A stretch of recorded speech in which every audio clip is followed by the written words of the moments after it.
예, 오늘도 다양한 이슈 준비했는데요. 함께해 주실 네 분 소개해드리겠습니다. 위덕대학교 이상휘 부총장, 그리고 백기종 전 수서경찰서 강력팀장, 강훈식 동국대학교 겸임교수, 최단비 변호사 네 분 나와 계십니다. 어서 오십시오. 안녕하십니까? 예.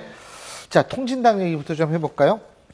그 통진당, 통진당이죠. 정확히 얘기한다면 통진당 의원, 전 의원들이, 이게 참 복잡하네. 통진당 전 의원들이 법원에 의원직 회복 소송을 냈다가 패소했다.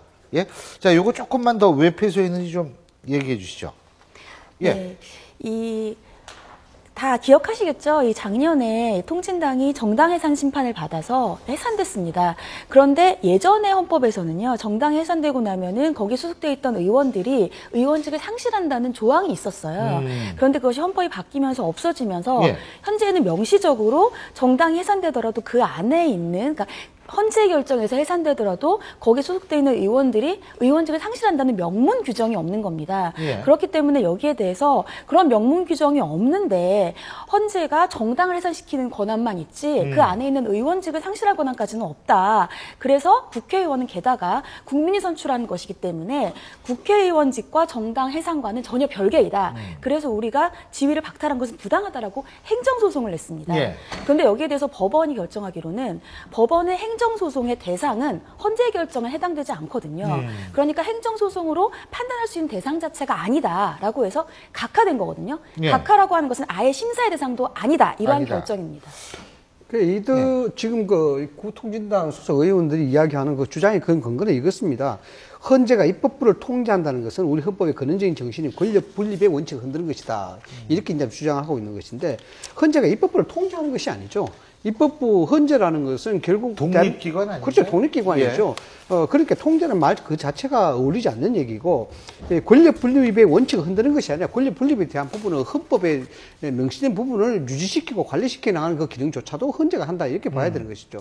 결국 헌법이라는 것은 사람을 치면 정치기관, 즉 척조와도 같은 것인데 대한민국 최상위 법에 대한 가부 여부를 이제 판단하는 그런 기관 아니겠습니까? 그렇기 때문에 이들이 주장하는 부분 자체가 명분상 맞지 않다고 봐야 되는 거죠. 실제로 제가 볼 때는 뭐 많은 기대를 안 하고 했던 소송인지는 모르겠습니다만 본인들이 주장하는 것처럼 국민이 선출했다. 국회의원은 국민이 선출한 거고 정당 예산의 지위 박탈까지 하는 것은 이렇게 부당하다라고 주장했지만 사실은 통합진보당이 생겼던 배경을 보면 민주노동당하고 당시에 국민참여당이 합쳐지면서 생긴 것 아니겠습니까? 근데 그것은 바꿔 말하면 국민참여당이나 또는 민주노동당의 일부, 즉 지금 정의당으로 분류되어 있는 분들이 사실은 그러니까 겉에 어떤 외피를 쓰고 안에서 그런 일들을 했던 것이거든요. 그러니까 국민들이 선출한 건 본인들이 아님에도 불구하고 마치 국민들이 본인에게 선출받은 것처럼 이렇게 말하는 것도 좀 이해할 수 없는데요. 지금 오히려 총선이 6개월 남은 시점에 본인들이 그냥 직접 국민들에게 다시 당당하게 뜻을 물어보는 것이 더 방법이 아닌가 그런 생각이 듭니다. 정치적으로 뭐 아직 죽지 않았다 뭐 이런 것들을 좀 더 과시하기 위해서 그걸 하기 위해서 그렇다. 대법원에 항소하는 거죠. 이번에 항소한다는 거 아니에요? 그런데요, 뭐 교수님도 독일에서 공부하셨습니다만은 그 실질적으로 독일 1956년대 독일 공산당이 해체됐지 않습니까? 그런 것에 비춰보면 대한민국의 구통진당 해산에 대해서는 여론을 굉장히 뭔가 좀 너그러운 부분이 많이 있습니다. 뭐냐 그러면 물론 1956년대하고 지금하고 비교는 할 수 없습니다만은 당시에 독일 공산당이 해산되고 난 다음에 엄청나게 소용돌이가 휘몰아쳤습니다. 후폭풍이.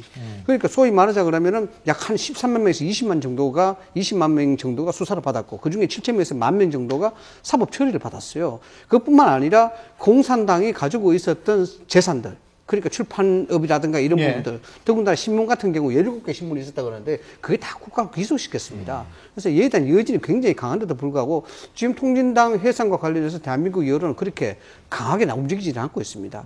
단지 그냥 헌법 현재 판결이 났다 이 정도로 끝나는 건지 거기에 대해서 뭐 강압적으로 어떻게 조치를 한다거나 이런 것은 아주 미미하게 지금 나타나고 있다고 봐야죠. 지금 정치자금 문제도 그렇죠. 불법적 부분에 대해서 이제 압수수색하고 여기에 대해서 이제 조사를 하고 있죠.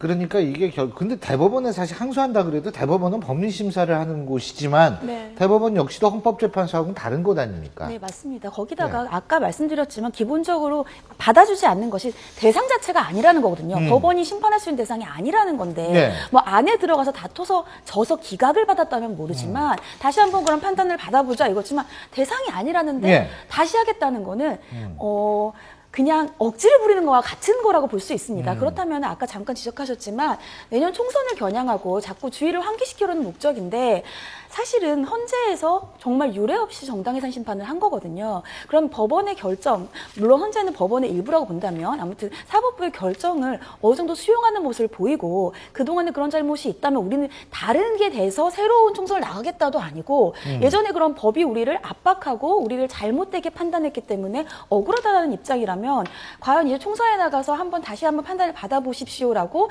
말씀해 주셨지만 과연 우리 국민들이 어떻게 판단할지 저는 긍정적으로 판단은 과연 할까? 그러니까 판단을 받아야죠. 그런 생각이 듭니다. 예. 네. 예. 네, 뭐 실제로도 저는 이제 지금 이 국면은 이미 어떤 의미로 보면 정치적 행위로 해석하는 게 오히려 또 국민 여러분과 시청자들이 맞다 이렇게 생각이 듭니다. 이해가 쉽다.